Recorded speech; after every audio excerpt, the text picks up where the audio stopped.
स्वार्थपूरित राज्य पालना की आकांक्षा से फॉरेन कंट्रीज के सोर्सेस को चुराने के लिए समुद्र मार्ग को यूज करते हुए यूरोपियन कंट्रीज ने कई कंट्रीज पर काबू पाकर अपने कंट्रोल में कई साल रखा। इसी तरह ब्रिटिश ने भी कई कंट्रीज को ऑक्यूपाई कर वो कंट्री के लोगों को स्लेव्स बनाकर कई साल रूल किया। ब्रिटिश रूल में सेंचुरीज बीतने के बाद वो कंट्रीज के लोगों के सैक्रिफाइसेस के बाद उनको इंडिपेंडेंस मिला।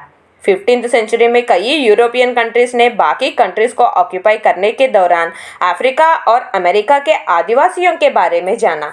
उनमें से एक कंट्री है बारबाडोस, जिसको ब्रिटेन ने 14th और 15th सेंचुरी में ऑक्यूपाई कर वहां की संपदा को अपने कंट्री ले जाकर और बारबाडोस के प्रजा को स्लेव्स बनाकर बारबाडोस को करीब 400 to 500 ईयर्स रूल किया।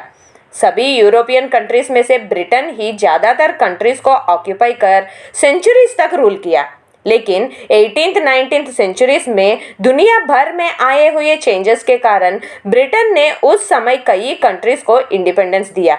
वो कंट्रीज में से इंडिया भी एक है।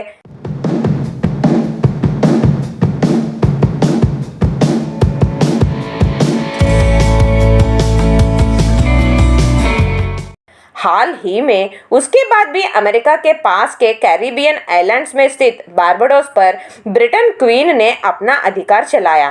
15th सेंचुरी में स्पेन और बाद में पोर्चुगीज ने बारबाडोस को ऑक्यूपाई कर अपना अधिकार चलाया।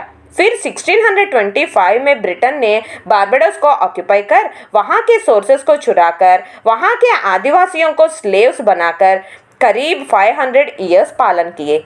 कई महान व्यक्तियों की जान गंवाने के बाद और वहां के लोग इंडिपेंडेंस के लिए लड़ने के बाद 1966 में ब्रिटेन ने बारबाडोस को इंडिपेंडेंट डिक्लेयर किया। लेकिन ब्रिटेन क्वीन ने यह स्पष्ट कर दिया था कि जब तक बारबाडोस अपनी गवर्नमेंट फॉर्म कर रिपब्लिक नहीं बनता तब तक ब्रिटेन का ही अधिकार रहेगा।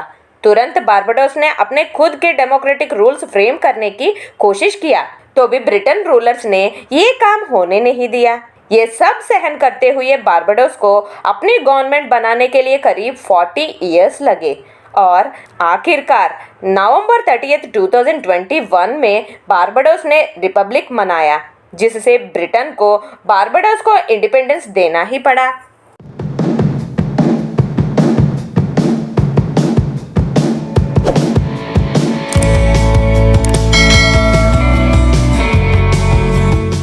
See you again with a new topic in Global Encyclopedia. Till then, take care and have a nice day.